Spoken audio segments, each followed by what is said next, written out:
Ready.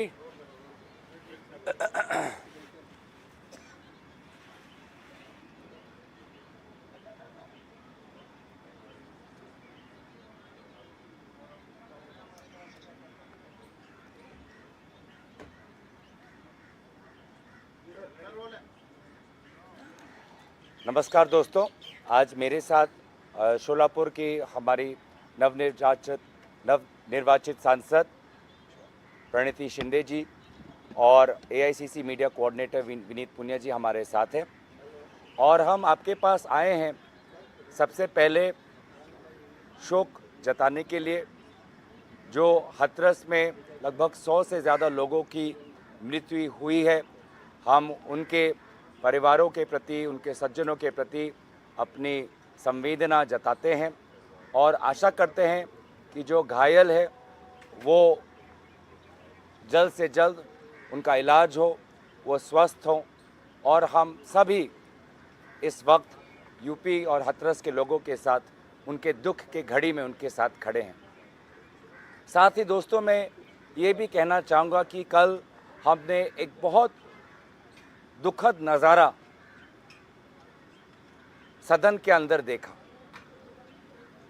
Congress party की मांग और विशेष रूप से आदरणीय राहुल गांधी जी की मांग ये थी कि इस 18वीं लोकसभा सत्र में राष्ट्रपति अभिभाषण पर मणिपुर के दोनों सांसद अपनी बात रखें।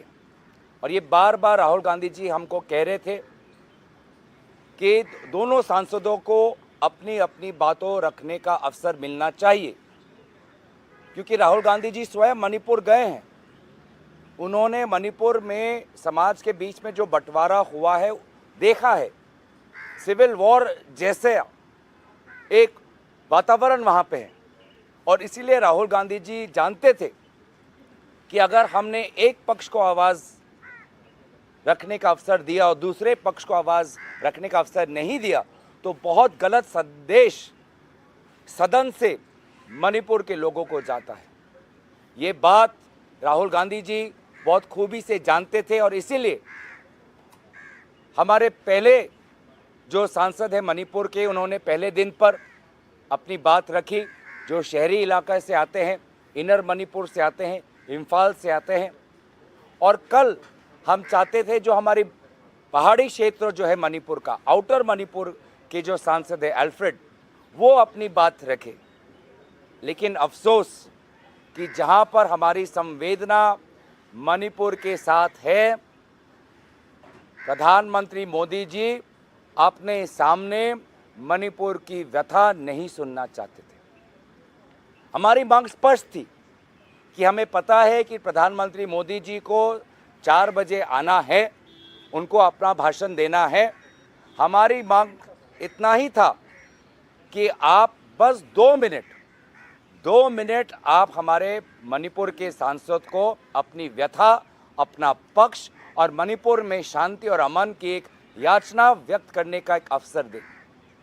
लेकिन अफसोस 2 मिनट नहीं मिला और 2 घंटे हमें सुनने पड़े प्रधानमंत्री को, जिस पर उन्होंने वही पुराने एलिगेशन, वही पुराने आरोप, कभी चुटकुले, कभी मजाक, कभी तंज किया। उन्होंने राजनीति को एकदम निम्न स्तर तक लेके गए। और एक सांसद जो वहाँ पे चिल्ला रहा था, बोल रहा था कि मुझे बोलने दो, उनकी बात सुनने का धैर्य उनके पास नहीं था, सहानुभूति नहीं थी, दिल में जगह नहीं थी। और इसीलिए उस क्षण में हमारे उत्तर पूर्वांचल के सांसद, आपने देखा होगा कि उत्तर पूर्वांचल के सभी सांसद हम वेल में आ गए। मणिपुर के 2 सांसद आए, मैं उनके साथ आया, फिर मेरे साथ नागालैंड के सांसद आए, मेरे साथ फिर मेघालय के सांसद आए। और हम सभी ने एक दूसरे का हाथ पकड़कर हमने इंसाफ की गुहार लगाई, हमने इंसाफ की गुजारिश की, न्याय की गुजारिश की। मणिपुर को न्याय दो, मणिपुर की आवाज़ सुनो। हम जो उत्तर पूर्वांचल के सारे सांसद हम आ गए। और उसके पश्चात मैं धन्यवाद करना चाहूँगा कि हमारे इंडिया अलायंस के सांसद देश के हर कोने से उत्तर से लेके पश्चिम तक, पश्चिम से लेके दक्षिण तक, देश के हर कोने का इंडिया अलायंस का सांसद, उत्तर पूर्वांचल के सांसदों के समर्थन में सब हम वेल में आके हम सभी ने नारा लगाया, मणिपुर भारत का एक हिस्सा है, मणिपुर में आज आग लगी हुई है, मणिपुर को न्याय दो, मणिपुर को इंसाफ दो। 2 घंटे प्रधानमंत्री मोदी जी ने अपनी भाषण रखी, लेकिन एक बार भी मणिपुर का बात उन्होंने नहीं उठाया।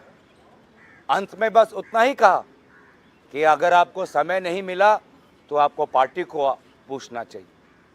हम पार्टी से क्यों पूछे, हम उनसे क्यों नहीं पूछे? क्या यह प्रधानमंत्री मोदी जी का बड़प्पन नहीं होता कि अगर वो बैठ जाते, अगर वो एक विरोधी सांसद को पानी का ग्लास दे सकते हैं तो एक विरोधी सांसद जो मणिपुर से आता है उसकी 2 मिनट की बात सुनने का धैर्य क्यों नहीं है उनके पास? बैठ जाते। और मैं कहता हूं कि अगर वो बैठते, बड़प्पन दिखाते और मणिपुर के सांसद को 2 मिनट अपनी बात रखने देते तो एक बहुत अच्छा संदेश प्रधानमंत्री की तरफ से आज उत्तर पूर्वांचल को जाता, मणिपुर को जाता। तो मुझे लगता है कि प्रधानमंत्री मोदी जी सुनिश्चित सोच से, योजना से मणिपुर को बार बार अपना पीठ दिखा रहे हैं। मोहन भागवत जी ने भी मणिपुर का नाम अर्ज किया, लेकिन मोहन भागवत जी की बात भी कल प्रधानमंत्री मोदी जी ने नहीं मानी, बड़प्पन नहीं दिखा पाए। और मुझे लगता था कि वो नहीं चाहते थे कि उनके सामने कोई मणिपुर का सांसद बोले, और इसीलिए प्रधानमंत्री मोदी वो अपने जिद पर अड़े रहे। 2 घंटे तक वो मणिपुर का सांसद चिल्लाते रहा और प्रधानमंत्री मोदी जी ने विभिन्न प्रकार के राजनीतिक आरोप और निम्न स्तर की राजनीतिक भाषा का प्रयोग किया। मुझे लगता है कि कल हमने एक ऐतिहासिक मौका हमने गंवाया, जब पूरा देश हम मणिपुर को एक संदेश देना चाहते थे। मैं दोबारा आभार प्रकट करता हूं राहुल गांधी जी का, जो पहले दिन से संवेदनशील थे, पहले दिन से वो चाहते थे कि दोनों अपना पक्ष रखें। वो स्वयं खड़े होकर वो अध्यक्ष महोदय को गुजारिश कर रहे थे कि दोनों को अपना पक्ष रखने दे।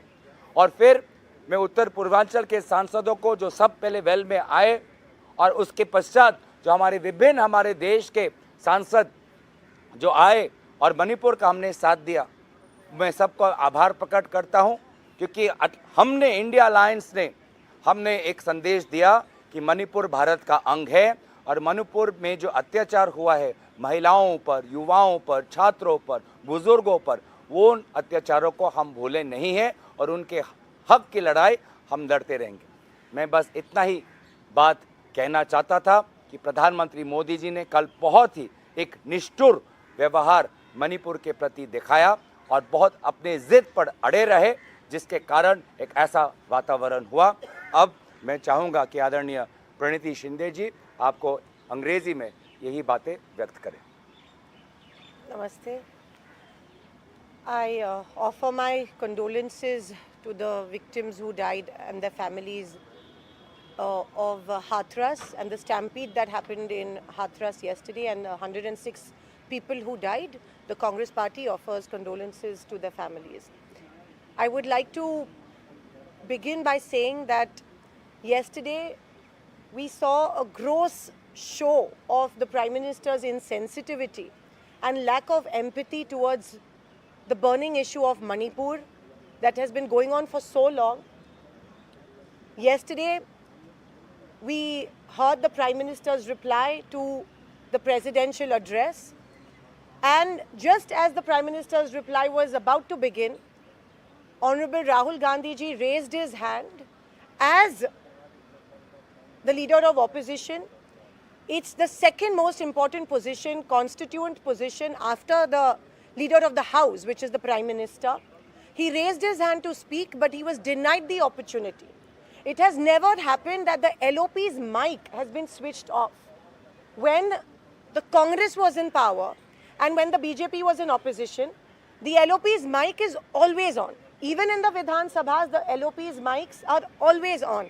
But first time in the history of this country, the LOP's mic has been switched off.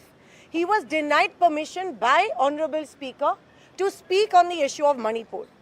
That in itself is an act of insensitivity and lack of empathy towards Manipur. When that happened, the Prime Minister continued his speech.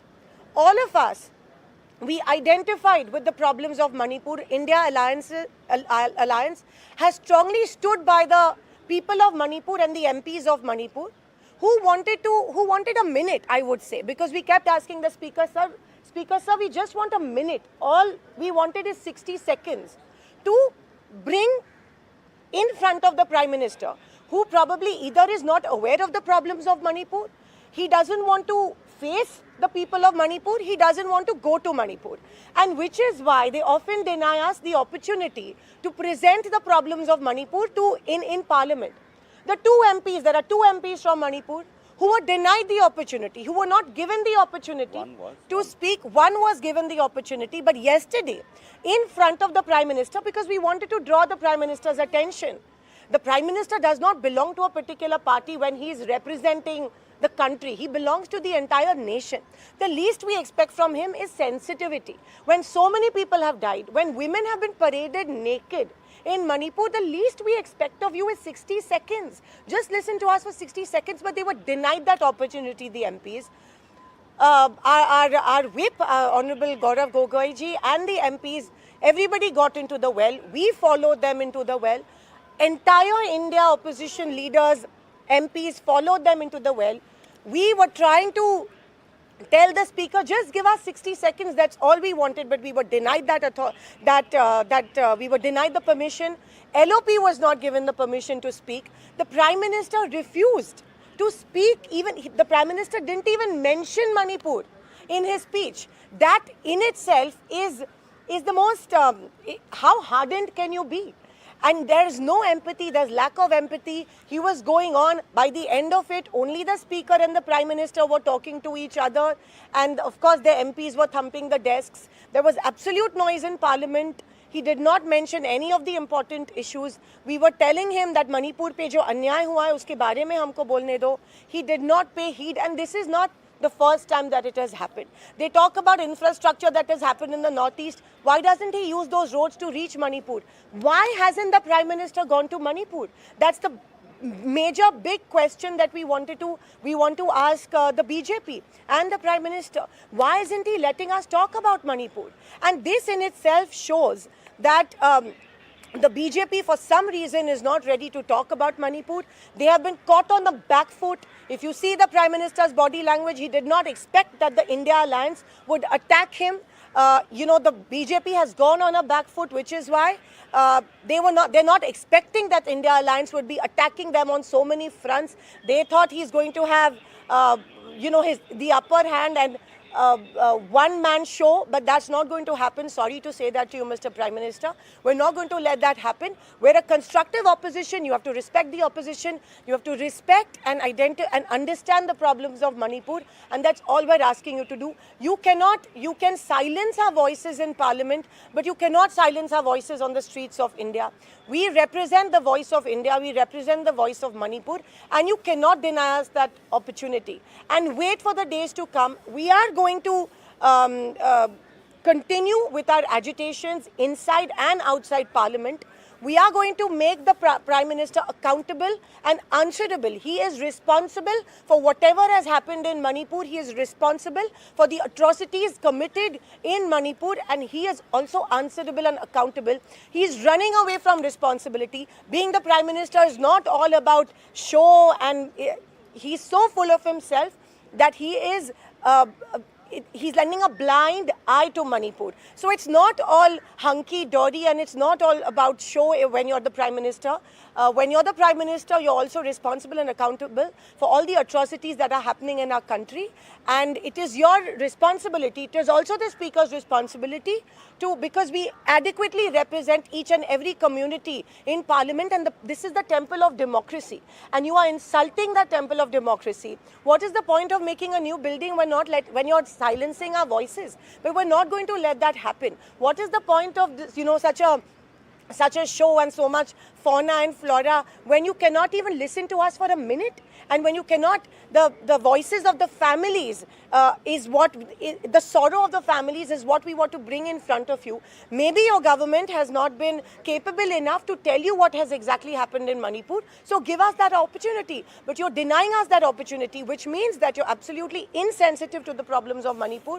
You don't want to talk about Manipur, you don't want to go to Manipur, and you don't want to do anything about it. You have not lent your shoulder to cry on to the families of Manipur, and if the Prime Minister of a country behaves in this way, it is an absolute shameful, and it is an absolute embarrassing thing for any Prime Minister of the country, and it is shameful. I think all of us need to hang our heads in shame if the Prime Minister of the country is behaving in such a manner. Thank you. Thank you. Thank you. Thank you very Thank you. Thank you. Boss, move on. Prashant ji मैं अंदर जा रहा हूँ, आप pack करके आसपास ही रहिए।